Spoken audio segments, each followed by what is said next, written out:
Follow us on Facebook and Instagram. And do subscribe our YouTube and Telegram channels. Now let's start our discussion.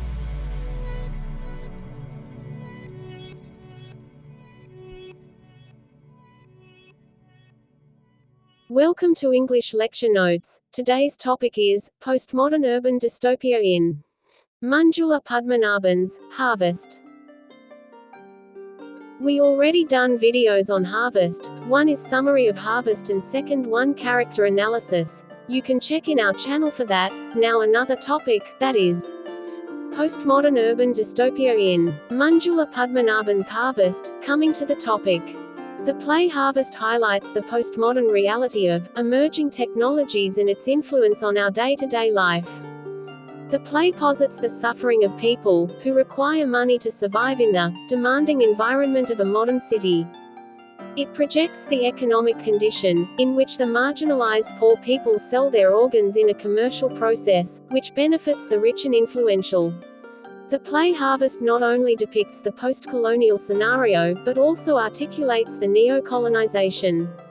Through this, Manjula Padmanabhan voices the subaltern existence of the city dwellers, who suffer both the poverty and exploitation for survival. While checking the context of the play, it is reported that she herself conceived of the idea for Harvest during a visit to her sister in Madras, in early 1995, where she was confronted with the brutal reality of the trade in human organs, on a morning walk around the town.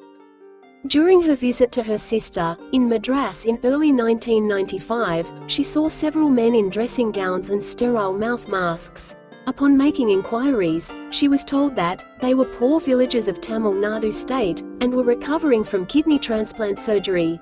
Later news articles about this flourishing trade in organ selling compelled her to write this novel. So that is the context in which she wrote this novel. First we will discuss what is dystopian literature. Dystopian literature is a form of exploratory creative writing that began as a response to utopian literature. A dystopia is an imagined community or society that is dehumanizing and frightening. The dystopian theme narrates the story of survival of the individual, oppression and sometimes rebellion. Dystopian narrative is largely the product of the terrors of the 20th century. Harvest depicts some of the aspects of the dystopian theory excellently.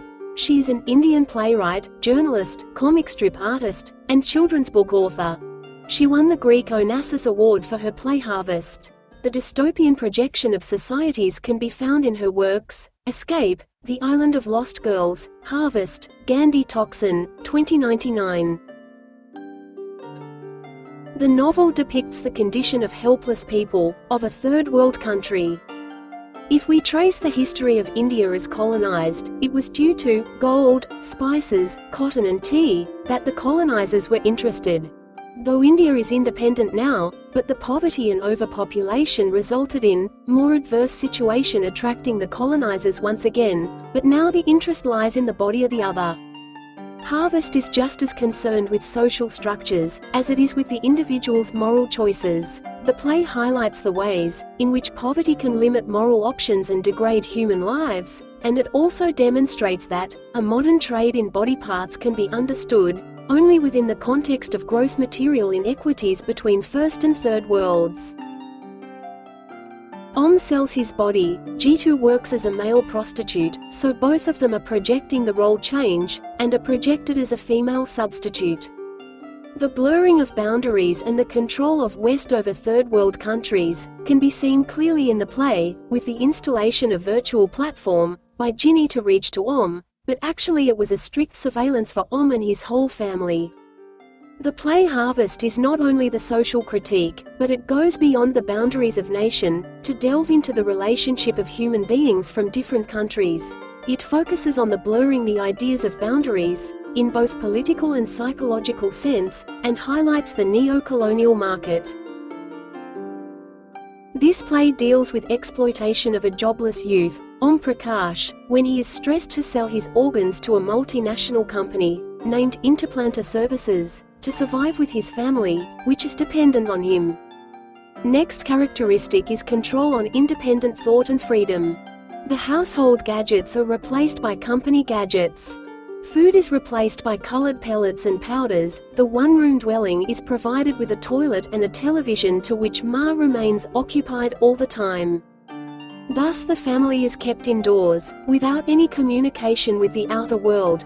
Thus they control the family. It is under constant surveillance of Ginny. The family is under technological control. Om's wife Jaya forgoes the right of identifying herself as his wife.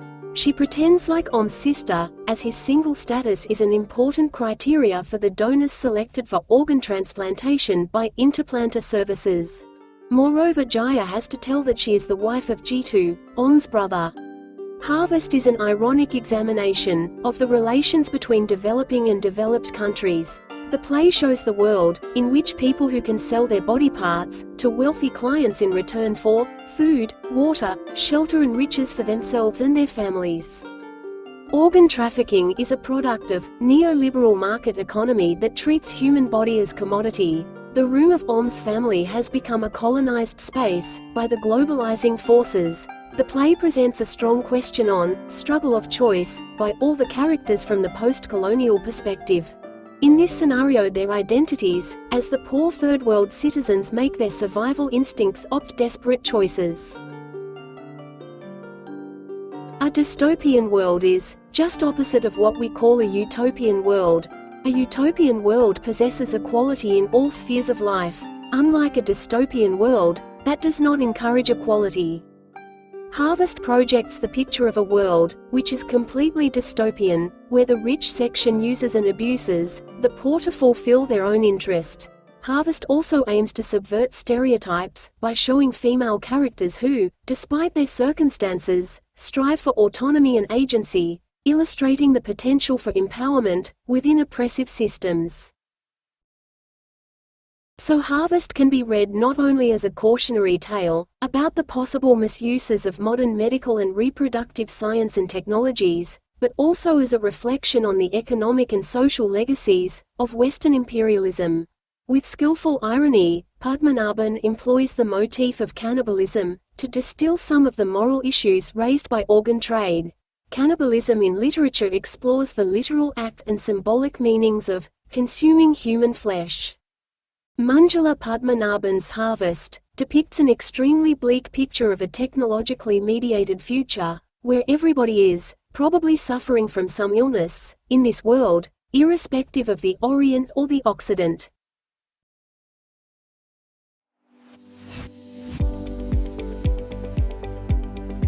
Thank you for watching. Do share our videos and don't forget to subscribe our channel and hit the bell icon to get the notification of our coming videos. Happy learning!